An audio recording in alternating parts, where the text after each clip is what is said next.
Annuities are just tools that are used in a retirement plan for individuals that are going to retire.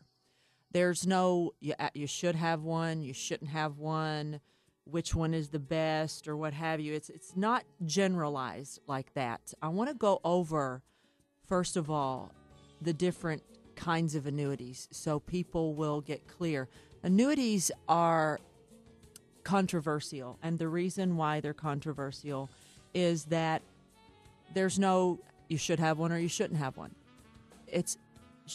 Is one right for you? Because what might be right for one person would be a nightmare for another person to put their money into one. And when you put your money into one account, you might have two individuals that have the same annuity, but they may have different riders attached to that annuity.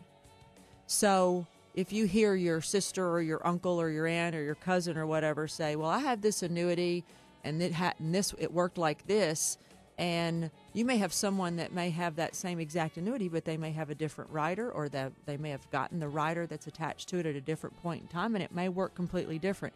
So first of all, we're going to talk about the different kinds of annuities. Now, the first annuity that most people think of are income annuities, and this is basically a fixed annuity that you put amount of money in, and these are income annuities, and these are the ones that people have their mindset that they say, I don't want to put my money in an annuity because if I die, the insurance company gets the money. Well, that hasn't happened in a long time. Those were immediate annuities that years and years ago, that's the way that it worked. And those are income annuities. You basically give an insurance company a dollar amount, and they agree to pay you back an income for a specific amount of time or life. Now, I don't use those much anymore. In fact, I don't use them at all. But individuals out there do use them. I just don't. I think there's a better way to accomplish the goal. Now, that's an immediate annuity. Then you have a fixed annuity. And a fixed annuity is very much like a CD that you get at a bank. Okay, it's going to give you a fixed rate of interest, which is going to be horrible right now. People, back in the 80s when interest rates were through the roof, you could put your money in a CD and have to pay tax on that interest every year.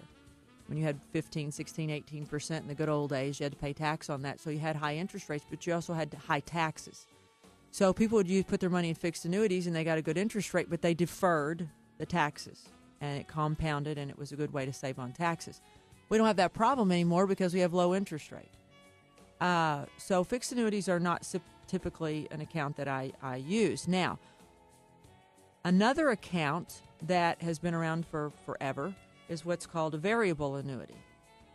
And just like a fixed annuity resembles or has components of a CD, a variable annuity is basically has the mutual fund component added to it, in that you put your money in and you put it in what's called mutual, that goes into a various mutual fund sub-accounts, goes up with the market, down with the market.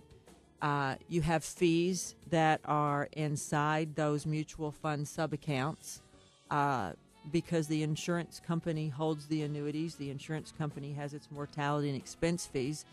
If you want a specific death benefit, there may be a rider that you can attach to that and get a specific death benefit.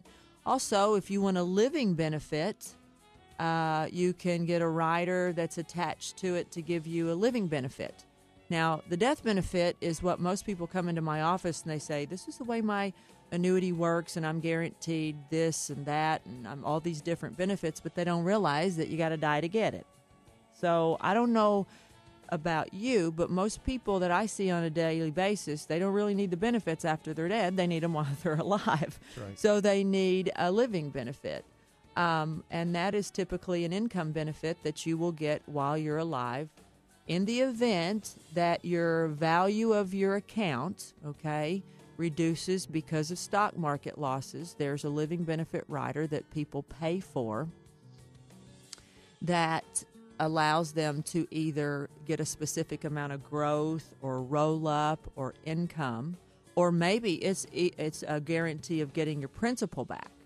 So there are riders that go on these variable annuities. They could be death benefit riders. They could be income benefit riders.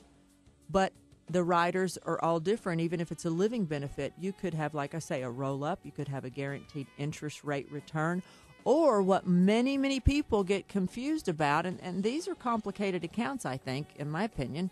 And basically, when you come in, I have to call the insurance company of where you have yours set up and ask them specific questions on your variable annuity, because I don't know if it's a guaranteed growth interest rate, if it's a withdrawal. Many people have withdrawal benefit riders attached to their accounts, and they think they're growth riders, which means it allows you to withdraw a specific amount of a percentage of your account value versus maybe 5 or 6% of your account value versus having your account grow at 5 or 6%. And that's a huge difference.